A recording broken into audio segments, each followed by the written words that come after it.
Hi, I'm Paul Battaglia, and this is section 12.2, Techniques for Evaluating Limits.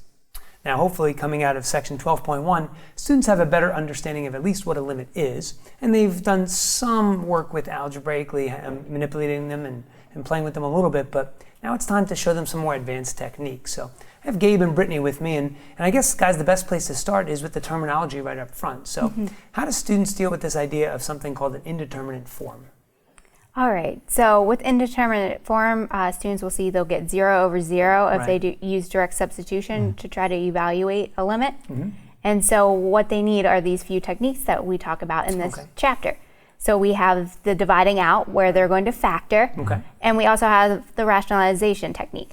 And what they're doing is using the conjugate. Right, and these are techniques that they've worked before with, algebraically, but now we're just applying them with limits. What about the concept of a one-sided limit?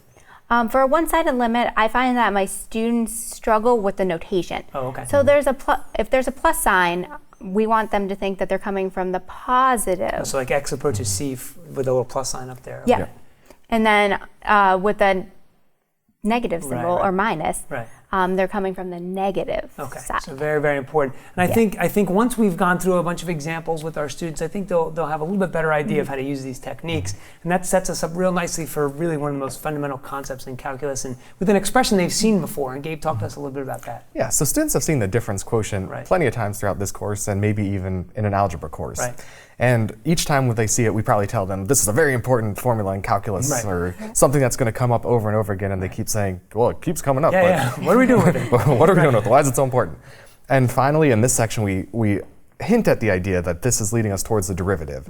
And in the next section, we'll actually discover the definition of the derivative and some of its applications. But here they actually combine this idea of the difference quotient with a limit and actually see just a short problem fully worked out. Which is really, I think, good foreshadowing for them. Yeah, definitely. And I think one of the things you have to do at the end here of this section is gauge with your class if they're ready for something like special trigonometric limits.